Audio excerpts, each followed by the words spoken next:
Hi friends, வாங்க இன்றைக்கி நம்ம ரிமெம்பரிங் லீச்வானுடைய ஃபைனல் எபிசோட் என்ன நடக்குதுன்னு சொல்லிட்டு பார்த்துடலாம். ஒரு சப்ஸ்கிரைபர் சொன்னாங்க, இது மாதிரி இந்த ட்ராமா நான் நிறைய தடவை பார்த்துருக்கேன், எனக்கு ரொம்ப பிடிச்சிருக்கு அப்படின்ற மாதிரி சொன்னாங்க. நிஜமாக தான் சொல்கிறேன், நீங்களும் போய் சப்டைட்டில் ரீட் பண்ணுங்கள், நல்லாவே இந்த ஸ்டோரி உங்களுக்கு கனெக்ட் ஆகும். இன்னும் நிறையா சீன்ஸ் எல்லாம் வரும். அது போக இந்த ட்ராமாவோடைய ஃபேனாகவும் நான் ஆகிட்டேன். ரொம்பவே எனக்கு பிடிச்சிச்சு. திரும்ப திரும்ப நான் சப்டைட்டில் ரீட் பண்ணுறப்ப எனக்கு கொஞ்சம் கூட மற்ற ட்ராமாங்க மாதிரி போரும் அடிக்கலை, சலிக்கவும் இல்லை. இன்னும் பார்க்கணும் போல ரொம்ப இன்ட்ரெஸ்டிங்காக தான் இருந்துச்சு. முடிஞ்சால் சப்டைட்டில் படித்து பாருங்கள். வாங்க இன்றைக்கான ஃபைனல் எபிசோடில் என்ன நடக்குதுன்னு சொல்லிட்டு பார்க்கலாம். இதே மாதிரி நிறைய ட்ராமா பார்க்கணுன்னா மறக்காமல் நம்ம சேனலை சப்ஸ்கிரைப் பண்ணி வச்சுக்கோங்க. முக்கியமான விஷயத்த சொல்ல மறந்துட்டேன். இந்த ட்ராமாவுடைய ஹீரோ இறந்துட்டார். அவர் எப்படி இறந்தார் அப்படின்றத நான் அந்த ட்ராமாவுடைய லாஸ்ட்டில் சொல்கிறேன். மறக்காமல் பார்த்துடுங்க. வாங்க வீடியோக்குள்ளே போகலாம். நம்ம ஹீரோயினும் லின்னும் சேர்ந்துட்டு அவங்க புதுசாக ஒரு அப்பார்ட்மெண்ட் வாங்க போகிறாங்க இல்லையா, அதை பார்க்குறதுக்காக இவங்க கிளம்பி போயிட்டு இருக்காங்க. நம்ம லின்னுக்கு ரொம்ப ஹாப்பியாக இருக்குது. இனிமேல் நாள் லீச்வானை மறந்துட்டு நீ ஹாப்பியாக இரு அப்படின்னு சொல்லிட்டு இருக்காரு. நம்ம ஹீரோயினுக்கு எப்படியாவது லீச்வான் வந்து சுவிட்சர்லாந்து போயிட்டு நல்லா இருந்தால் போதும்னு நினச்சிட்டு இருக்க. இப்படியே வந்துட்டு ஹீரோவுடைய அண்ணன் வெயிட் பண்ணிட்டு இருக்கான். நம்ம ஹீரோயினுக்கு தான் சுவிட்சர்லாந்து போகிறான். இப்படியே நம்ம ஹீரோ கிளம்புறப்போ நம்ம ஹீரோயினுக்கு லாஸ்ட்டாக வந்து ஃபோன் பண்ணி பாய் சொல்லலாம்னு நினச்சிட்டு கால் பண்ண லீச்வான்ன்ற மாதிரி இவ சொல்ல, இந்த லின்னு பையன் போயிட்டு ஏதோ ஒரு கல் மேலே விட்டுறான். வண்டி வேற கவுந்துடுது. நம்ம ஹீரோ வந்து என்னடா இது ஏதோ சவுண்டு கேட்குதுன்ற மாதிரி யோசிச்சுட்டு இருக்க.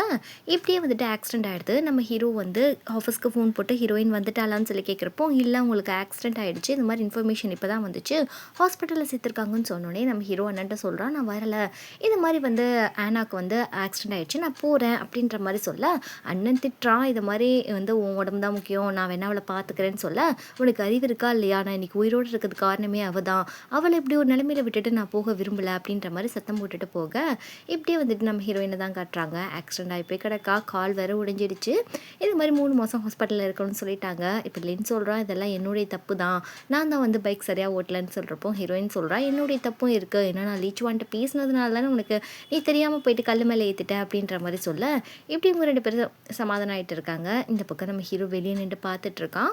அப்போ வந்து நம்ம ஜியாங் கிட்ட சொல்லிட்டு இருக்காப்புல, இந்த மாதிரி ஸ்பெஷல் டாக்டர் ரொம்ப ஸ்பெஷலிஸ்ட்டாக வச்சு அவளை பத்திரமா கவனிச்சுக்கணும், அது போக நான் தான் இப்பெல்லாம் பண்ணுறேன்னு அவளுக்கு தெரியக்கூடாது அப்படின்ற மாதிரி தூரத்துலேருந்து நம்ம ஹீரோயினை பார்க்க நம்ம லின்னு நல்லாவே கவனிச்சுக்கிறான். இதை பார்த்துட்டு நம்ம ஹீரோ கிளம்பிடுறான். ஆஃபீஸில் இருக்க எல்லாருமே நம்ம ஹீரோயினை பார்க்க வராங்க. நம்ம ஹீரோயின் வந்து நம்ம ஹீரோ வந்திருக்கானா அப்படின்றத எட்டி பார்த்துட்ருக்கு. அவன் வரவே இல்லை. இந்த பக்கம் ஹீரோவுடைய அண்ணன் வந்து நம்ம கிட்ட ஜெனி கிட்ட நல்லா கொஞ்சி கடலையை போட்டுட்ருக்க. நம்ம ஹீரோயின் ரொம்ப ஏக்கமாகவே பார்த்துட்ருக்கான். நம்ம ஹீரோ வந்திருக்கான், ஆனால் பட் வந்து ஹாஸ்பிட்டல் வெளியே இருக்கான் ஜாக்கு கூட. இந்த மாதிரி வந்து ஜாக்கு சொல்கிறான், அண்ணனை நீ வந்து ரொம்ப கோச்சிக்கிட்டியாண்டா, அண்ணன்ட்ட பேசுகிறான்னு சொல்கிறப்போ, நான் பேச மாட்டேன், அவன் வந்து 1 மாதம் வந்து தாடி வச்சுக்கணும், அதுதான் அவனுக்கு ஒரு தண்டனை, அதுக்கப்புறம் தான் அவன்கிட்ட பேசுவேன்ற மாதிரி நம்ம ஹீரோ சொல்கிறான். இப்படியே வந்துட்டு நம்ம லின் வந்து டெய்லி வந்து நம்ம ஹீரோயினை பார்த்துட்டு அக்கறையை கவனிக்கிறத பார்த்துட்டு நம்ம ஹீரோ சொல்கிறான் ஜாக்கு கிட்ட, பரவாயில்ல இந்த லின் வந்து நல்லா தான் பார்த்துக்கிறான் ஆனாவை, அதனால் பிரச்சனை இல்லை, டெய்லி வரான் அப்படின்னு சொல்ல, அப்படின்னா நீயும் டெய்லி வரியாடா அப்படின்ற மாதிரி ஜாக் கேட்க, நம்ம ஹீரோ டெய்லி தான் வந்துட்டுருக்கான் யாருக்கும் தெரியாமல்.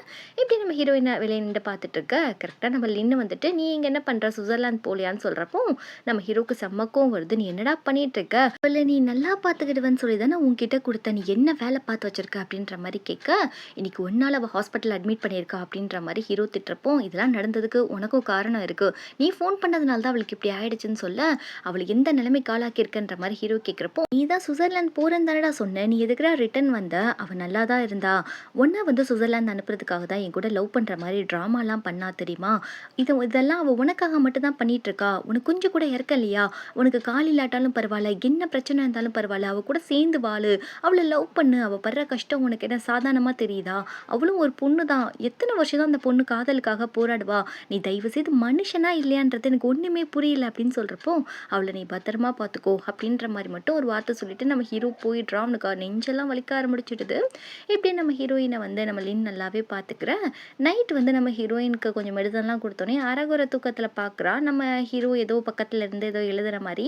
இப்படியே வந்து காலையில் கண் முழிச்சு என்ன ஹீரோ வந்த மாதிரி இருக்கேன்னு சொல்லி காலை பார்த்தா, இப்படியே வந்து நம்ம ஹீரோவுடைய அந்த சிக்னேச்சர் இருக்குது அதை பார்த்துட்டு நைட் யாராவது வந்தாங்களா நல்லா ஹேண்ட்ஸமாக டாலாக கையில் கம்பு வச்சுட்டு அப்படின்ற மாதிரி கேட்க நம்ம நர்ஸு வந்து சொல்ல தயங்குறாங்க. இவ சத்தம் போடுறா சொல்லுங்கன்னு சொல்லிட்டு, ஆமா டெய்லி ஒருத்தர் வராரு. அவர் தான் உங்கள வந்து டேக் கேர் பண்ணிக்கிறாப்ல. நைட் ஃபுல்லா உங்க கூட தான் இருக்காரு. உங்களோட ட்ரீட்மெண்ட்டுக்கெல்லாம் அவர் தான் பார்த்துக்கிறாரு அப்படின்ற மாரி எல்லாமே சொல்லுது. இந்த மாரி நம்ம ஹீரோ வந்து ஹீரோயின ரொம்ப அக்கறையா பார்த்துட்டு இருந்திருப்பான். நம்ம ஹீரோயினுக்கு ஒரு மாதிரியா இருக்கு. இப்படியே வந்து ஒரு 2 மாசம் கடந்து போகுது. நம்ம ஹீரோயின் கொஞ்சம் கொஞ்சம் நடக்க ஆரம்பிச்சுட்டாங்க. டாக்டர் சொல்றாங்க, "சரி ஓகே எல்லாமே நல்லா தான் இருக்கு. நீங்க வந்து டிஸ்சார்ஜ் ஆயிரலாம். பார்த்துக்கோங்க. அதுக்கப்புறம் ஃபிசியோலாம் பண்ணுங்க." அப்படின்ற மாரி டிஸ்சார்ஜ் பண்ணிடுறாங்க. நம்ம ஹீரோயின் ரொம்ப ஹாப்பியாக வீட்டுக்கு போகிறாங்க. அதுக்கப்புறம் வந்து வீட்டு ஓனர்கிட்ட போயிட்டு இந்த வீட்டை காலி பண்ண போகிறாங்களாம், சொந்த ஊருக்கு போகிறாங்களாம். அதனால வீட்டை வந்து நான் காலி பண்ணுறேன் அப்படின்ற மாதிரி எழுதியெல்லாம் கொடுத்துட்டு நம்ம ஹீரோவுடைய கம்பெனியில் ரிசைன் பண்ணிடலாம் அப்படின்ற மாதிரி ஒரு முடிவுக்கே வந்துடுறாங்க. இப்போ வந்து இந்த ரிசைன் லெட்டரை எடுத்துக்கிட்டு அப்படியே வந்து ஆஃபீஸ்க்கு கிளம்பி போக நம்ம ஹீரோ வந்து மீட் பண்ணுறாங்க. நம்ம ஹீரோ சொல்கிறான், என்னாச்சு உடம்புலாம் எப்படி இருக்குது, நீ எதுக்கு வேலைக்கு வந்த அதுக்குள்ளேயே அப்படின்ற மாதிரி கேட்க, நான் வேலைக்கு வரல, நான் வேலையே விட்டுடலான்னு சொல்லிட்டு நினைக்கிறேன். நான் வந்து கொஞ்சம் ரெஸ்ட் எடுக்க போகிறேன், சொந்த ஊருக்கு போகிறேன், இனிமேல் நான் வந்து ஷெங்காய்க்கு வரவே மாட்டேன் அப்படின்ற மாதிரி சொல்லிட்டு ரெசிக்னேஷனை கொடுக்க நம்ம ஹீரோக்கு ஒரு மாதிரியாக இருக்குது. அதை வாங்கிட்டு அப்படியே நம்ம ஹீரோயின் மேலே கோவமாக வருது. ஓ இந்த லெவலுக்கு நீ போயிட்டியா அப்படின்னு சொல்லிட்டு அவனுக்கு குற்ற உணர்ச்சியாக இருக்குது. நம்மளால தான் இவ இப்படிலாம் பண்ணிக்கிட்டு இருக்கா அப்படின்னு சொல்லிட்டு நம்ம ஹீரோ கொஞ்சம் ரெஸ்ட் எடுன்ற மாதிரி சொல்ல, நம்ம ஹீரோயின் உனக்கும் ரெஸ்ட் தேவை, அதை நீ புரிஞ்சுக்கோ, நீ வந்து சுவிட்சர்லாந்து போ அப்படின்ற மாதிரி சொல்ல நம்ம ஹீரோக்கு இன்னும் கோவம் வருது நம்ம ஹீரோயின் மேலே. ஹீரோவை பொறுத்தளவுக்கு அவளுக்கு நம்ம ஒரு நல்ல பாய் ஃப்ரெண்டாக இருக்க முடியல, மேலும் மேலும் அவளை நம்ம கஷ்டப்படுத்துகிறோமே நினச்சி அவன் ரொம்பவே கஷ்டப்படுறான். அதை நினச்சி பிள்ளைன்னு சொல்லியிருப்பாளையா, இதெல்லாம் உனக்காக தான் செய்கிறான்னு சொல்லிட்டு இன்னமும் அந்த பிள்ளையை நம்ம எவ்வளோ தான் கஷ்டப்படுத்த போகிறோம் அப்படின்ற மாதிரி இங்கே ஃபீல் பண்ண, இப்படி நம்ம ஹீரோயின் வந்து ஊருக்கு போகிறேன், அங்கே போய் நான் வேலையை பார்த்துக்கிறேன்ற மாதிரி சொல்ல, லின் அடிக்கடி வந்து நான் அவனை பார்த்துக்கிறேன் அப்படின்னு சொல்லிட்டு கிளம்பிடுறான். நம்ம ஹீரோயினுக்கு நம்ம ஹீரோ கிட்டேருந்து கால் வருது. இவன் திரும்ப ட்ரை பண்ணுறான், அவன் எடுக்கல. சரி தெரியாமல் பண்ணியிருப்பான், ஏதாவது எமர்ஜென்சினா திரும்ப கால் பண்ணுவான் அப்படின்னு நினச்சிட்டு ஹீரோயின் விட்டுடுறா. இங்கே ஹீரோவுக்கு ட்ரிங்க்ஸ் பண்ணுறான். ஆக்சுவலி அவன் குடிக்கவே கூடாது, டாக்டர் ஸ்ட்ரிக்டாக சொல்லியிருப்பாங்க. ஆனால் அவன் வந்து ஹீரோயின் வந்து இப்படிலாம் பண்ணுறதுனால அவனால் ஏற்றுக்கவே முடியல. அதனால வருத்தம் தாங்க முடியாமல் ட்ரிங்க்ஸ் பண்ண வந்துடுறான். இப்படியே வந்து ட்ரிங்க்ஸ் பண்ணிகிட்டு இருக்கிறப்போ பாத்ரூமில் போயிட்டு வாமிட்டாக பண்ணிகிட்டு இருக்கான். ஏன்னா அவனுக்கு ட்ரிங்க்ஸ் பண்ண ஆகாது இல்லையா. அப்படியே இருக்கிறப்போ அவனால் முடிஞ்ச அளவுக்கு கண்ட்ரோல் பண்ணுறான், வாந்தியாக வருது. அப்படியே மயக்கம் போட்டு விழுகிற சமயத்தில் நம்ம ஹீரோயின் கால் பண்ணுறாங்க. அது எடுக்கணும்னு நினைக்கிறப்போ அப்படியே மயக்கம் போட்டு விழுந்துடுறான். இப்படியே ஒரு பக்கம் இருக்கிறப்போ நம்ம ஹீரோயினுக்கு ஏதோ ஒரு தப்பாக இருக்குது மனசில். அதனால் அவங்க திரும்ப திரும்ப நம்ம ஹீரோவுக்கு வந்து டயல் பண்ணிக்கிட்டே இருக்காங்க. இப்படியே இருக்கிறப்போ அங்கே வந்து வேலை செய்கிறவங்க வந்துட்டு ஹீரோவோட ஃபோனை அட்டன் பண்ணிட்டு, இங்கே குடிச்சிட்டு ஒருத்தர் பாத்ரூமில் விழுந்திருக்காரு அப்படின்னு சொல்கிறப்போ, அதுக்கு வாய்ப்பே கிடையாது, அவர் குடிக்கவே மாட்டார், அவருக்கு நிறைய நோய் இருக்குது அப்படின்ற மாதிரி சொல்கிறப்போ, இல்லைங்க இது ஒரு பார் தான் அப்படின்ற மாதிரி சொல்ல, நம்ம ஹீரோயினுக்கு ஏதோ தப்பாக இருக்குன்னு நினச்சிட்டு டாக்ஸி பிடிச்சி அந்த பாருக்கு போக ஆரம்பிச்சிடுறா. அங்கே பார்த்தா நம்ம ஹீரோ வந்து கிட்டத்தட்ட கோமா ஸ்டேஜுக்கு போயிட்டான், ஒரு சுதாரிப்புமே இல்லை. அப்படியே வந்து இருக்கிறப்போ நம்ம ஹீரோயின் பார்த்து பயந்து போயிடுறா. அதுக்கப்புறம் வந்து ஆம்புலன்ஸ் கால் பண்ணுங்க அப்படின்ற மாதிரி நம்ம ஹீரோவை கூட்டிகிட்டு ஹாஸ்பிட்டல் போக ஜாக்குக்கு ஃபோன் பண்ணிட்டு, இந்த மாதிரி ஹீரோ நல்லா ட்ரிங்க்ஸ் பண்ணிட்டான், இப்படி பாரில் விழுந்து கிடந்தான்ற மாதிரி எல்லா இன்ஃபர்மேஷனையும் சொல்லிட்டு நம்ம ஹீரோயின் போயிட்டு இருக்கா. நம்ம ஹீரோயின் கழட்டி குத்துருப்பா இல்லையா ரிங்கு, நம்ம ஹீரோ என்ன பண்ணியிருப்பானா ரெண்டுத்தையும் ஜாயின் பண்ணி கழுத்தில் போட்டு வச்சிருக்கான் படுபாவி பையன். அதுக்கு ஹீரோயின் கூட கொஞ்ச நாள் சந்தோஷமாவது இருந்திருக்கலாம். இப்படியே வந்து நம்ம ஹீரோக்கு ரொம்ப வந்து சிவியராக ஆயிடுச்சு. அந்த ஃபர்ஸ்ட் எய்ட்லாம் கொடுத்து அவங்க உயிரை காப்பாற்றுறாங்க. இப்படியே வந்து பேஷண்ட்டுடைய கேஸ் வந்து டீட்டெயில் வாங்கிட்டு வாங்க அப்படின்ற மாதிரி சொல்ல, இது மாதிரி ஹீரோயின் வந்து ஜஸ்ட் ஒரு மூச்சு திணறல் அப்படின்ற மாதிரி மட்டும் எழுதி கொடுக்க, டாக்டருக்கு வந்து ஸ்கேன் பண்ணி பார்க்குறப்ப தெரியுது ஹீரோவுடைய லங்ஸில் ஏதோ டியூபெல்லாம் வச்சுருக்காங்க. நீ என்னம்மா நீ யார் அப்படின்ற மாதிரி கேட்க, நான் கேர்ள் ஃப்ரெண்டுன்ற மாதிரி இவ சொல்ல, அவர் பயங்கரமாக திட்டி விட்றாரு. உனக்கு அவனை பற்றி ஒன்றுமே தெரியல, கேர்ள் ஃப்ரெண்டுன்னு சொல்லி சுற்றிட்டு இருக்க, அவனுக்கு ஏதோ பெரிய வியாதி இருக்குது, அவனுக்கு உள்ளக்க டியூபெல்லாம் வச்சுருக்காங்க அப்படின்ற மாதிரி சொல்லிட்டு அந்த டியூபை ரிமூவ் பண்ணுன்ற மாதிரிலாம் சொல்ல, இப்படி ஜாக் வந்து கேஸ் டீட்டெயில் ஃபுல்லாக சொல்கிறான். நம்ம ஹீரோக்கு போன் கேன்சர் இருந்திருக்கு, அதனால தான் வந்து காலை ரிமூவ் பண்ணியிருக்காங்க, அது வந்து லங்ஸ் வரைக்கும் பரவி இருக்கு, இப்படி எல்லா விஷயத்தையும் சொல்லி டாக்டர் கிட்ட டீட்டெயில்ஸ் ஃபுல்லாக வாங்கிட்டு, இது மாதிரி ஆப்ரேஷன் பண்ணி அந்த டியூபை ரிமூவ் பண்ணணும், இல்லைனா உயிருக்கு ஆபத்து அப்படின்னு சொல்லிட்டு அந்த டியூபை ரிமூவ் பண்ணுறதுக்காக நம்ம ஹீரோயின் கிட்ட கையெழுத்தெல்லாம் வாங்கிடுறாங்க. ஜாக் இப்போ தான் சொல்கிறான், அவனுக்கு வந்து ரொம்ப ரேரான ஒரு வந்து நோய் வந்திருக்கு, கேன்சர் வந்திருக்கு, அந்த கேன்சர்னால கால் எடுத்துட்டாங்க. அதுக்கப்புறம் அவன் நல்லா தான் இருந்தான், ஒரு 10-11 வருஷத்துக்கு அப்புறம் திரும்பவும் அவனுக்கு கேன்சர் வந்துச்சு. லங்ஸில் கேன்சர் வந்துச்சு, அதுக்கப்புறம் லங்ஸை பாதி வெட்டி எடுத்துட்டாங்க, டியூப் மூலியமாக தான் அவன் வாழ்ந்துட்டுருக்கான் அப்படின்ற மாதிரி சொல்லிட்டு அவனுக்கு வந்து போன் நேரோ வந்து கிடச்சிச்சின்னா உயிரை காப்பாற்ற வாய்ப்பு இருக்குது அப்படின்ற மாதிரி டாக்டர் நம்ம ஜாக்கெல்லாம் சொல்லிடுறாங்க. இப்படியே வந்துட்டு நம்ம ஹீரோ அண்ணன் சொல்கிறான், மன்னிச்சிடுமா இதை நான் சொல்லான் தான் இருந்தேன் அவன் பிரச்சனையை, ஆனால் அவன் கடைசி வரைக்கும் உனக்கு தெரியக்கூடாது, அவன் வீக்காக இருக்கான்றது யாருக்கும் தெரியக்கூடாதுன்றதை நினச்சான். காதலிக்க பொண்ணுக்கிட்ட நான் தான் வீக்காக இருக்கிறதுன்னு சொல்கிறது எந்த பையனும் விரும்ப மாட்டாமா அப்படின்ற மாதிரி இவர் கொஞ்சம் சமாதானமாக பேச, இப்படியே நம்ம ஹீரோயின் ஹீரோ பக்கத்துலேயே உட்காந்து உட்காந்துருக்காங்க. நம்ம ஹீரோ ரொம்ப நேரம் கழிச்சு கோமாலேருந்து அப்படியே லைட்டாக கண்ணு முழிச்சு நம்ம ஹீரோயினை பார்க்க, அப்படியே கொஞ்ச நேரம் போய் நர்ஸை கூட்டிட்டு வா அப்படின்ற மாதிரி நம்ம ஹீரோ சொல்கிறாரு. நர்ஸ் அம்மா வந்தோடனே ஹீரோ ஏதோ மெதுவாக சொல்கிறான். என்னன்னா நம்ம ஹீரோயினை வந்து வெளியே அனுப்ப சொல்கிறான் அந்த ரூமை விட்டு. நம்ம ஹீரோயின் போக மாட்டேன்னு சொல்கிறப்போ நம்ம ஹீரோக்கு அப்படியே பெயின் வந்து கத்தார முடிச்சிடறான். போன்னு சொல்லிட்டு நர்ஸ் பிடிச்சி வெளியே தள்ளுறாங்க. போயேம்மா இப்படியே இருந்தால் அந்த பையன் செத்து போயிடுவான் அப்படின்னு சொல்லிட்டு நம்ம ஹீரோயினை அடித்து வெளியே அனுப்புகிறாங்க. நம்ம ஹீரோ கொஞ்சம் நம்ம ஹீரோயின் மேலே பாசம் காட்டலாம், இருந்தாலும் இந்த அளவுக்கு இருக்க தேவையில்லை இல்லையா. இப்படியே வந்து நம்ம ஜாக் சொல்லிட்டு இருக்கான், இங்கே பாரு நீ வந்து ஷெங்காயில் இருக்காத, நீ வேறு ஏதாவது ஒரு நாட்டுக்கு போயிடு, கொஞ்ச நாள் கழிச்சு அவனே சுவிட்சர்லாந்து போயிடுவான், நீ வந்து இப்படியே பண்ணிட்டு இருக்காத, அவன்கிட்ட பேசக்கூட அவனுக்கு தெம்பு கிடையாதுமா, சொல்கிறத புரிஞ்சுக்கோ, இது அவன் தான் உன்கிட்ட சொல்ல சொன்னான் அப்படின்ற மாதிரி ரொம்ப தாழ்மையாக ஜாக்கு கேட்டால் நம்ம ஹீரோயின் முடியாது, அவன் வாழ்வோ சாவோ, அவன் உயிரோடு இருப்பானா சாவானன்றது தெரியாது, ஆனால் அவன் இறந்து போனால் கூட எனக்கு ஓகே தான், அவன் கூட தான் நான் கடைசி வரைக்கும் இருப்பேன் அப்படின்ற மாதிரி ஸ்ட்ரிக்டாக சொல்ல ஜாக்குக்கு என்ன சொல்கிறதுனே தெரியல. இப்படியே நம்ம ஹீரோயின் ஒரு 2-3 நாளாக அந்த பெஞ்சிலே உட்காந்துட்டு காஃபி மட்டுமே குடிச்சிட்டு உட்காந்துருக்க, நம்ம ஹீரோ வந்து இவ போக மாட்டான்னு தெரிஞ்சுக்கிட்டு உள்ளே கூப்பிட்றான் பேசுறதுக்காக.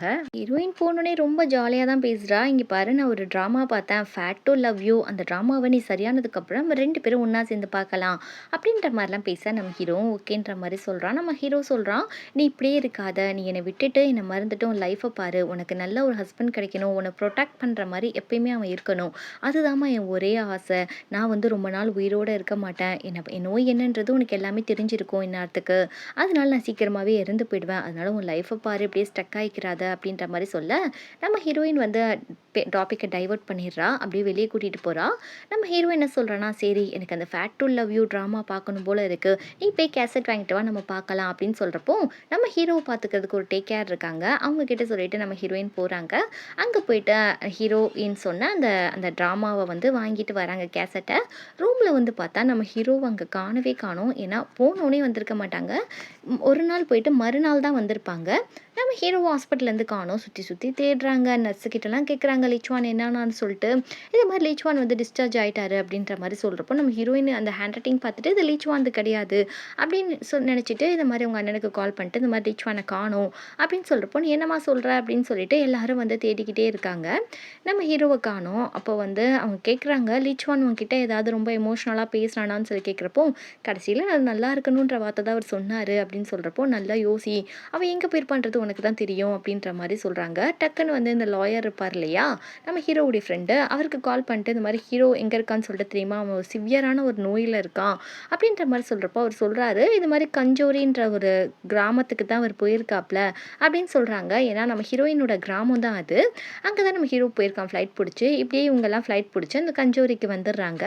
அங்கே போயிட்டு ரோடாக போய் தேடுறாங்க, நம்ம ஹீரோவுடைய ஃபோட்டோவை காமிச்சு.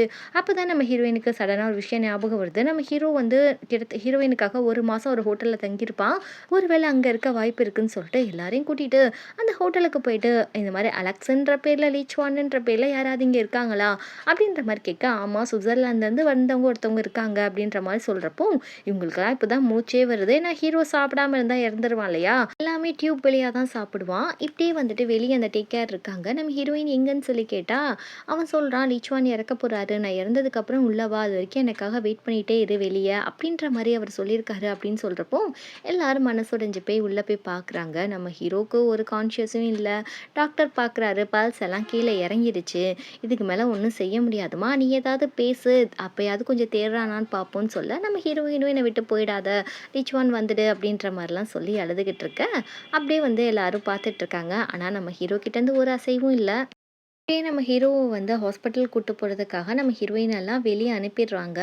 அப்படியே நம்ம ஹீரோயின் வந்து இப்போ தான் அந்த மண்டைக்கு புரியுது, இப்போ தான் சொல்லியே அழுகிறா, நான் பண்ண தப்பு தான், அவன் என்னை விட்டுறேன்னு சொன்னான், அப்பயே நான் பிரேக்கப்புன்னு சொல்லியிருந்தா இந்த அளவுக்கு அவனுக்கு நிலைமை ஆயிருக்காது, அவனை நான் வேணும்னு சொல்லி அடம் பிடிச்சேன், இன்றைக்கி நானே அவனை கொன்னுட்டேன், நான் அவன் நிலைமை தெரியாமல் பண்ணதுனால தான் அவன் இங்கே வந்து இந்த அளவுக்கு ஆயிட்டான், அவன் சாவுக்கு நான் தான் காரணம் அப்படின்ற மாதிரி சொல்ல, என்ன லூஸ் மாதிரி பேசுறியா, நீ போட்ட மெயில் தான் அவனை வந்து மறு ஜென்மமே எடுக்க வச்சுச்சு, நீ மெயில் மட்டும் அனுப்பலைன்னா அவன் அப்பயே இறந்து போயிருப்பான், நீ கண்டிப்பாக அழுகாத, நீ இப்படி அழுதனா என் தம்பி சந்தோஷமாகவே இருக்க மாட்டான், அவனோட ஒரே சந்தோஷம் நீ ஹாப்பியாக இருக்கிறது மட்டும்தான் அப்படின்னு சொல்லிக்கிட்டு இருக்கப்பயே டக்குன்னு நம்ம லிச்வானை வெளியே கூட்டிகிட்டு வர எல்லாரும் அப்படியே ஹாஸ்பிட்டல் போகிறாங்க.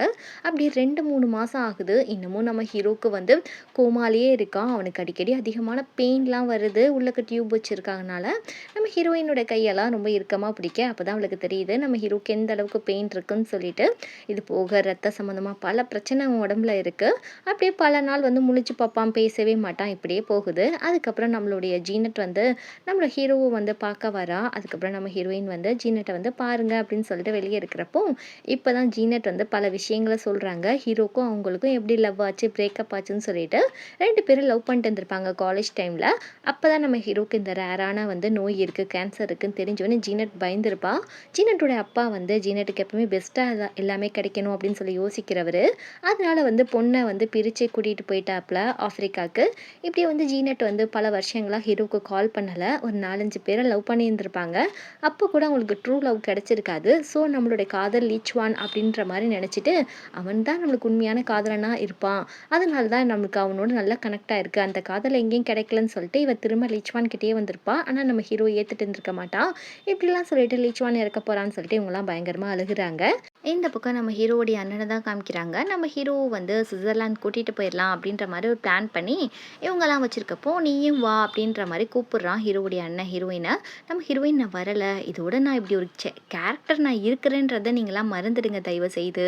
நீங்கள் அவனை நல்லபடியாக பார்த்துக்கோங்க, எனக்கு அதுவே போதும், நான் இங்கே லைஃப்பை பார்த்துக்கிறேன் அப்படின்ற மாதிரி சொல்ல, நம்ம ஹீரோ எதையோ வந்து நம்ம ஹீரோயின் கிட்ட கொடுக்க சொல்லியிருக்கான் போல இருக்கு. அவங்க அண்ணன் வந்து கொடுக்குறான் நம்ம ஹீரோயின் கிட்ட. இது மாதிரி என் தம்பி இருந்தால் கண்டிப்பாக நான் ஹக் பண்ணி தான் சென்ட் ஆஃப் பண்ணியிருப்பான். நான் வேணா என் தம்பிக்கு பதிலாக உனக்கு ஹக் பண்ணி சென்ட் ஆஃப் பண்ணுறேன்னு சொல்லிட்டு ஹீரோயினை ஹக் பண்ணி பார்த்துக்கோமா அப்படின்ற மாதிரி அட்வைஸ் பண்ணி விட, இப்படி நம்ம ஹீரோயின் வந்து என்ன பண்ணுறாங்கன்னா, நம்ம ஹீரோ வந்து ஏதோ கொடுத்துருக்கான் இல்லையா, அதை பார்த்தா நம்ம ஹீரோ ஒரு பென் ட்ரைவ் கொடுத்துருக்கான். எப்படி நம்ம ஹீரோயின் ஒரு 1000 மெயில் போட்டிருப்பாங்களோ, நம்ம ஹீரோவும் ஒரு 750 மெயில் வச்சுருக்கான். நம்ம ஹீரோயின் கிட்ட ஆடியோவாக வச்சுருக்கான். என்னென்ன நடந்துச்சோ எல்லாமே வந்து ரெக்கார்ட் பண்ணி வச்சுருக்கான். என்ன சொல்கிறான்னா, ஹீரோ படுத்திருக்கான் இல்லையா ஒரு பில்லோ, அது வந்து நம்ம ஹீரோயின் தூங்குற பில்லோ, அதை எடுத்துகிட்டு வந்து அவன் வச்சுருக்கான். ஏன்னா நம்ம ஹீரோயின் அப்போ தான் தான் கூட இருப்பா, தான் கூட இருக்கிற மாதிரி ஒரு ஃபீலிங் இருக்குன்னு சொல்லிட்டு வச்சுருப்பான். இப்படி கடைசியில் வந்து ஒரு வார்த்தை கூட உங்ககிட்ட நான் சொல்லாமல் போயிட்டேன், எனக்கு இப்படி ஆப்ரேஷன் ஆச்சு, நான் இப்படி இருக்கேன், இதை மாதிரி அவனோட எல்லா சிச்சுவேஷனும் எல்லா நிலைமையும் அவன் சொல்லி வச்சுருப்பான் அந்த பென்ட்ரைவில். இப்படி வந்து ஒவ்வொரு வேலண்டைன்ஸ் டே ஒவ்வொரு இதில் வந்து எல்லா க்ரீட்டிங்ஸும் ஹீரோயினுக்காக வந்து ரெடி பண்ணி வச்சுருப்பான். இப்படியே வந்து ரிமெம்பரிங் லீச்வான் அப்படின்ற மாதிரி ஒரு புக்கும் அதில் இருக்க ஒரு ஃபைலு. அதை ஓப்பன் பண்ணி நம்ம ஹீரோயின் ரீட் பண்ணுறாங்க. இப்படியே வந்துட்டு ஒரு ஆஃபீஸை காமிக்கிறாங்க.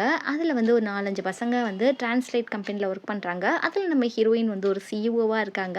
அவங்க லைஃப்பை தனியாக ரொம்ப அழகாக அந்த மியாமியாவு கூட ஜாலியாக வாழ்கிற மாதிரி காட்டுறாங்க. இப்படியே ஜாக்கும் ஜீனட்டும் வந்து 2 பேரும் கல்யாணம் பண்ணிக்கிற மாதிரி காட்டுறாங்க. ஏன்னா 2 பேருமே ஒரே ஸ்கூலில் தான் படிச்சுட்டு இருந்திருப்பாங்க. ஸோ அதனால் இவங்க 2 பேரும் பேர் ஆகிற மாதிரி காட்டுறாங்க. இப்படி நம்ம ஹீரோவுடைய தாத்தாக்கு கூட ஒரு ஜோடி கிடச்சிருச்சாமா. அதுக்கப்புறம் நம்ம நம்ம ஜெனியும் நம்மளுடைய ஹீரோவுடைய அண்ணனும் ஒன்று சேர்ற மாதிரி அவங்களுக்கு என்கேஜ்மெண்ட் நடக்கிற மாதிரி காட்ட, இதெல்லாம் நம்ம ஹீரோ சிரிச்சுக்கிட்டே ரொம்ப ஹாப்பியாக பார்க்குறாரு. அப்படியே உடம்பெல்லாம் சரியாயிட்டு ஷெங்காய் வராரு. வந்துட்டு திரும்ப வந்துட்டியா சிஇஓ அப்படின்ற மாதிரி அண்ணன் கலாய்க்க, அப்போ தான் நம்ம ஹீரோயினோட ஃபோட்டோ இன்னமும் வச்சு நம்ம ஹீரோ பார்த்து ரசிச்சிட்டு இருக்கான். எங்கே இருக்காளோ, என்ன பண்ணுறாளோ, கல்யாணம் ஆகிடுச்சா என்னன்னு தெரியலையே அப்படின்னு யோசிச்சுட்டு இருக்க, நம்ம ஹீரோயினோட அட்ரஸை கண்டுபிடிச்சி நம்ம ஹீரோயின் வீட்டுக்கு முன்னாடி வந்து நிற்க, அங்கே யாருமே இல்லை. டக்குன்னு நம்ம ஹீரோயின் வராங்க. இங்கே ஹீரோயினுக்கும் ஷாக்கு, நம்ம ஹீரோக்கும் ஷாக்கு. நம்ம ஹீரோயின் கையில் ஒரு குட்டி குழந்தை வேற இருக்குது. அதை பார்த்துட்டு நம்ம ஹீரோக்கும் அப்படியே நெஞ்செல்லாம் வெடிச்சு போகுது.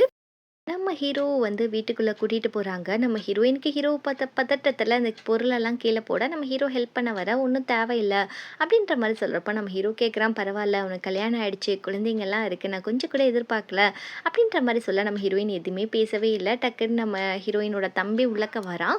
வந்ததுக்கப்புறம் ஞாபகம் இருக்கா இவர் தான் லிச்வானன்னு சொல்கிறப்போ, ஆமாம் ஆமாம் அது எப்படி மறக்க முடியுன்ற மாதிரி கையெல்லாம் கொடுக்க, இது மாதிரி என்னோட குழந்தை தான், நான் கூட்டிகிட்டு போகிறேன், அதுக்காக தான் வந்திருக்கேன் அப்படின்னு சொல்லிட்டு கூட்டிகிட்டு போகிறான். இப்போ தான் நம்ம ஹீரோக்கு கொஞ்சம் நிம்மதியாக இருக்குது. பரவாயில்லடா இவ இன்னும் கல்யாணம் பண்ணாமல் தான் இருக்கா அப்படின்னு சொல்லிட்டு, இப்படி நம்ம ஹீரோயின் வீடு ஃபுல்லாக தூசியாக இருக்குது. ஏன்னா அவள் சிஇஓ ஆகிட்டதுனால கொஞ்சம் வீட்டெல்லாம் டேக் கேர் பண்ணிக்க மாட்டேங்கிறா.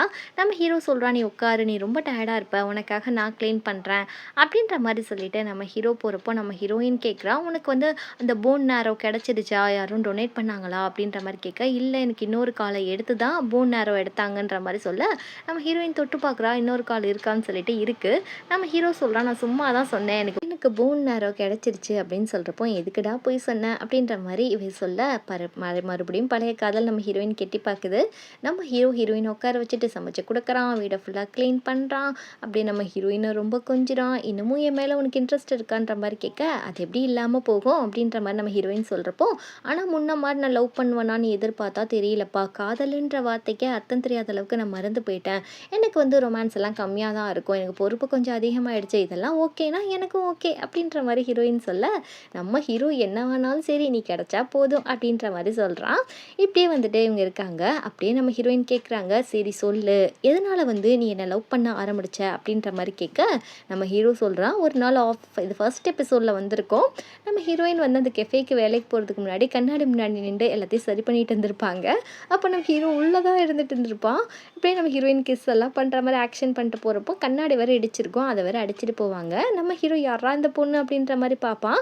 இப்போ நம்ம ஹீரோயின்கிட்ட சொல்கிறான், இதை மாதிரி வந்து நீ பண்ணதெல்லாம் நான் பார்த்துட்டேன்னு சொல்கிறப்போ, ஏன்டா இத்தனை வருஷம் சென்று இப்போ சொல்கிறேன், இது முன்னாடி சொல்லியிருக்கலாம்லன்னு சொல்கிறப்போ, ஒருவேளை அதனால தான் என்ன பிடிச்சிச்சான்னு சொல்லி கேட்டால், லைட்டாக அப்போ தான் பிடிக்க ஆரம்பிச்சிச்சு அப்படின்ற மாதிரி நம்ம ஹீரோ சொல்கிறான். இப்படி வந்து எப்படி லவ் வந்துச்சு அப்படின்லாம் பேசிட்டு இந்த ஜோடி ஒன்று சேர்றாங்க. இப்படியே வந்துட்டு நம்ம ஹீரோ வந்து நம்ம ஹீரோயினை அந்த லாஸ்ட்டாக ஃபோட்டோ எடுத்திருப்பாங்க இல்லையா, அந்த இடத்துக்கு கூட்டிகிட்டு போகிறாங்க. அங்கே ஒரு ட்ராயிங் வரைகிறவர் இருக்கார். அங்கே போயிட்டு எங்களை வந்து ட்ரா பண்ணுங்க அப்படின்ற மாதிரி கேட்க, அவரும் ஓகேன்னு சொல்கிறாப்புல. இப்படியே இவங்க போஸ் கொடுத்து நிற்கிறப்போ ட்ரா பண்ணுறவர் ட்ரா பண்ணிவிட்டு நம்ம ஹீரோயின்ட்டு அந்த ட்ராயிங்கை காமிச்சா, அது வந்து நம்ம ஹீரோயினுக்கு ப்ரப்போஸ் பண்ணுற மாதிரி வரைஞ்சிருக்காப்புல. இதை வந்து ஹீரோயின் பார்க்குறாங்க. நம்ம ஹீரோ சொல்கிறான், இது வந்து நான் உன்னை வந்து ப்ரப்போஸ் பண்ணுறதுக்காக தான் வரைய சொன்னேன், என்னால் முட்டி போட முடியாது, ஆனால் என் மனசார முட்டி போட்டு கேட்குறேன், என்னை கல்யாணம் பண்ணிக்கிறியா அப்படின்ற மாதிரி கேட்க, நம்ம ஹீரோயின் எப்படி வேணான்னு சொல்லுவாங்க, கண்டிப்பாக கல்யாணம் பண்ணிக்கிறேன் அப்படின்ற மாதிரி சொல்ல, அப்படியே நம்ம ஹீரோ அந்த ரிங்கை நம்ம ஹீரோயின் கையில் போடுறாங்க. இப்படியே நம்ம ஹீரோயின் ரொம்ப ஹாப்பியாக கிஸ் பண்ணுறாங்க. இப்போ வந்து நம்ம ஹீரோ வந்து மேரேஜ் ப்ரப்போசல் பண்ணிட்டாரு. சுற்றி எல்லாரும் கை தட்டுறாங்க. இதெல்லாம் நம்ம ஹீரோவுடைய பிளான் தான். இப்படியே வந்து இவங்க கல்யாணம் பண்ணிக்கிறதுக்காக ரிஜிஸ்டர் ஆஃபீஸும் போகிறாங்க. அங்கே போய் டாக்குமெண்ட்டை கொடுத்தா நம்ம ஹீரோ சுவிட்சர்லாந்துக்காரனால அவனுக்கு கல்யாணம் ஆயிடுச்சா இல்லையான்ற மாதிரி ஸ்டேட்டஸ் வேணும் அப்படின்ற மாதிரி கேட்க, நம்ம ஹீரோயின்லாம் டென்ஷன் ஆகிறாங்க. இது கூட எடுக்காமையாடா வந்த அப்படின்ற மாதிரி. அதுக்கப்புறம் அண்ணனுக்கு ஃபோனை போட்டு அதெல்லாம் வாங்கிட்டு 2 பேருமே அந்த இடத்துல கல்யாணம் பண்ணிக்கிறாங்க. இப்படி நம்ம ஹீரோயின், இனிமேல் என்ன திட்ட மாட்டல, நீயும் நானும் சந்தோஷமாக தானே இங்கே வாழ்வோம் அப்படின்ற மாதிரி கேட்க, ஆமான்ற மாதிரி நம்ம ஹீரோ சொல்கிறான். இப்படியே இவங்க லைஃப் அழகாக போகுது. அப்படியே ரிமெம்பரிங் லீச்வான் அப்படின்ற மாதிரி ஒரு புக்கை ரிலீஸ் பண்ணுறாங்க இவங்க காதல் கதையை. அதில் நம்ம ஹீரோயின் வந்து சிக்னேச்சர் பண்ணி எல்லாருக்குமே கொடுத்துக்கிட்டே இருக்கா. அப்போ இது எடுத்து பண்ணி எல்லாரும் வந்து கூட்டமாக ஒரு இடத்துக்கு ஓடுறாங்க. நம்ம தானே இதோட ஆத்தர், நம்மளை விட்டுட்டு யார்கிட்ட போகிறாங்க அப்படின்ற மாதிரி பார்க்குறப்போ, அங்கே வந்து நம்ம ஹீரோ தான் சிக்னேச்சர் பண்ணி கொடுத்துட்ருக்கான். இதெல்லாம் பார்க்கையில் ஹீரோயினுக்கு ஹாப்பியாக இருக்குது. ஆனால் நம்ம ஹீரோ என்ன சொல்கிறான்னா, இந்த கதையை எழுதுனதே என் பொண்டாட்டி தான் சொல்லிட்டு இருக்கான், வேணா இவங்ககிட்ட சைன் வாங்கிக்கோங்க அப்படின்ற மாதிரி சொல்கிறப்போ இவங்க ஹாப்பியாக சிரிக்கிறாங்க. இப்படி நம்ம ஹீரோ ரிமெம்பரிங் ரீச்வானுடைய எண்டிங்கை இப்படி எழுதி வச்சுருக்கா. நம்ம ஹீரோ இறந்த மாதிரி எழுதி வச்சுருப்பா இல்லையா, அந்த எண்டிங்கை மாற்றி நம்ம ஹீரோ எழுதி வச்சுருக்கா. நம்ம ஹீரோ சொல்கிறான், ரியல் லைஃப்பில் நான் இறக்கத்தான் போகிறேன், அதுக்காக கதையிலும் நான் இருந்தா எப்படிம்மா, அது என் மனசு கேட்காது. அட்லீஸ்ட் என் லைஃப்பில் நான் எப்படி உன் கூட வாழணும்னு நினைக்கிறேனோ அதை இந்த கதை மூலியமாவது நான் சொல்லிக்கிறேன். அப்படியாவது உன் கூட நான் வாழ்ந்த சந்தோஷம் கிடைக்கும். பிற்காலத்தில் உனக்கு காசுக்கு கஷ்டம் வந்துச்சுன்னு வச்சுக்கோயேன், இந்த புக்கை நீ ரிலீஸ் பண்ணு, உனக்கு காசுக்கு பிரச்சனையே வராது. நம்ம காதல் கதையை எல்லாருமே படிக்கட்டும். எப்பயுமே உன் கூட உன் மனசில் நான் எப்பயுமே இருப்பேன். நீ சந்தோஷமாக இருக்கணும், அது மட்டும் தான் என்னோட ஒரே ஆசை. என்னோட லைஃப்பில் நான் உன் கூட எப்படி வாழணும்னு நினச்சனோ அந்த கதையெல்லாம் எழுதிட்டேன். அதே போல் உன் லைஃப்பில் நீ சக்ஸஸாக இருக்கணும், உனக்கான வழி இந்த கதை காட்டும் அப்படின்ற மாதிரி சொல்ல, இப்படிக்கு உன் அன்பு காதலன் லீச்வான் அப்படின்ற மாதிரி சொல்லி இந்த கதையை முடிக்கிறான் லீச்வான். இப்படியே வந்துட்டு நம்ம ஹீரோயின் வந்து பார்க்குறா. இது மாதிரி நம்ம ஹீரோ வந்து பர்த்டே கிஃப்ட் வேறு வச்சுருக்கேன்னு சொல்லியிருப்பான். அதில் வந்து ஓப்பன் பண்ணி பார்த்தா நம்ம ஹீரோயின் கழட்டி கொடுத்துருப்பா இல்லையா, அந்த ரிங்கை நம்ம ஹீரோ வந்து நம்ம ஹீரோயினுக்கு ரிட்டர்ன் பண்ண, நம்ம ஹீரோயின் ஒரே அழகியை கண்ட்ரோல் பண்ண முடியாமல் அதை எடுத்து கையில் போட்டுக்கிறாங்க. அப்படியே ஒரு அம்மா நடந்து போகிறாங்க. அந்த அந்த குட்டி பொண்ணு கையிலேருந்து ஒரு பலூன் வந்து காற்றுல பறந்து போகுது. அந்த பொண்ணு வந்து கையரில் பிடிச்சிருக்கு. நம்ம ஹீரோயின் நினைக்கிறா, அந்த பலூன் மாதிரி தான் லீச்வான் என் கையிலேருந்து இப்போ வந்து பறந்து போயிட்டான், ஆனால் அந்த கயிறை நான் என்றைக்கும் விட மாட்டேன், அதுதான் அவனோட உயிர், அவன் உயிரே போனால் கூட அவன் என் மனசில் எப்பயுமே வாழ்ந்துக்கிட்டே இருப்பான் அப்படின்ற மாதிரி யோசிச்சுட்டு நம்ம ஹீரோவுடைய வீட்டுக்கு போயிட்டு அவனோட திங்ஸ் எல்லாம் டொனேட் பண்ண போகிறேன்ற மாதிரி ஹீரோயின் சொல்ல, நான் ஃப்ரெண்டுக்காரி திட்டுறா, எதுக்கு நீ டொனேட் பண்ணுற, அவன் திங்ஸ் எல்லாம் கொடுத்துரு, என் வீட்டில் நான் வச்சுக்கிறேன், உனக்கு எப்போ தேவைப்பட்டுச்சுன்னா அது பாருன்னு சொல்லி கெஞ்சிரா. அதுக்கப்புறம் தான் ஹீரோயின் போனால் போதுன்னு சொல்லிட்டு ஓகேன்னு சொல்லிட்டு கொடுக்குறா. இப்படியே வந்து நம்ம ஹீரோயின் வந்து ஷெங்காயை வந்து வெக்கேட் பண்ணிவிட்டு அவங்க சொந்த ஊருக்கு தான் போக போகிறா. அப்படியே நான் கடைசியாக நம்ம லின்னை பார்த்துட்டு, இது மாதிரி வந்து நான் வந்து ஊருக்கு போகிறேன், புதுசாக வந்து டிரான்ஸ்லேட் கம்பெனி ஒன்று வைக்க போகிறேன், உனக்கு கூட நான் ஃப்யூச்சரில் போட்டியாக கூட வருவேன் அப்படின்ற மாதிரி சொல்ல, பரவாயில்ல, நீ வந்து லிச்வானை மறந்தது ரொம்ப நல்ல விஷயம், அதே போல் உன்னையும் மறந்துட்டு நான் சந்தோஷமாக இருப்பேன்ற மாதிரி இங்கே லின்னும் வாக்கு கொடுக்க, இப்படியே சுவிட்சர்லாந்தை தான் காமிக்கிறாங்க. நம்ம ஹீரோக்கு ரொம்ப சீரியஸாக இருக்குது, கடைசி தருவாயில் தான் இருக்கான்.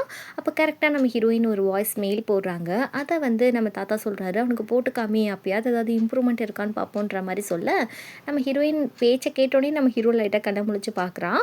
அதுக்கப்புறம் வந்து நம்ம ஹீரோயின் சொல்கிறான், நல்லபடியாக நான் வந்துட்டு நான் கஞ்சோரி வந்துட்டேன், நான் நல்லா இருக்கேன், நான் வந்து சேஃப்டியாக இருக்கேன், நீ ஃபீல் பண்ணாத, இந்த ஜென்மத்தில் நம்ம பந்தம் முடிஞ்சாலும் பரவாயில்ல, நான் உன்னை பிரேக்கப் பண்ணிடுறேன், நீ ஹாப்பியாக இரு, நல்லபடியாக ட்ரீட்மெண்ட் எடுத்துக்கோ, கண்டிப்பாக உன் உடம்பு சரியாச்சுன்னா கண்டிப்பாக என்னை பார்க்க வரணும், உனக்காக நான் காத்துக்கிட்டு இருக்கேன், நம்ம 2 பேரும் பிரேக்கப் பண்ணாலும் சரி நம்ம காதல் என்றைக்கும் வந்து பிரேக் ஆகாது, இப்படியே தான் இருக்கும், அடுத்த ஜென்மத்தில் கண்டிப்பாக நீ தான் எனக்கு காதலனா வரணும் அப்படின்ற மாதிரி ஹீரோயின் சொல்ல, இந்த பக்கம் நம்ம ஹீரோயின் தான் காமிக்கிறாங்க. அவள் வந்து அவங்க ஊரில் புதுசாக ஒரு ரூமெல்லாம் எடுத்து அதை வந்து ஆஃபீஸ் மாதிரி மாற்றிட்டு நம்ம ஹீரோ கதையில் எழுதின மாதிரியே வாழணும்னு முடிவு பண்ணிட்டா.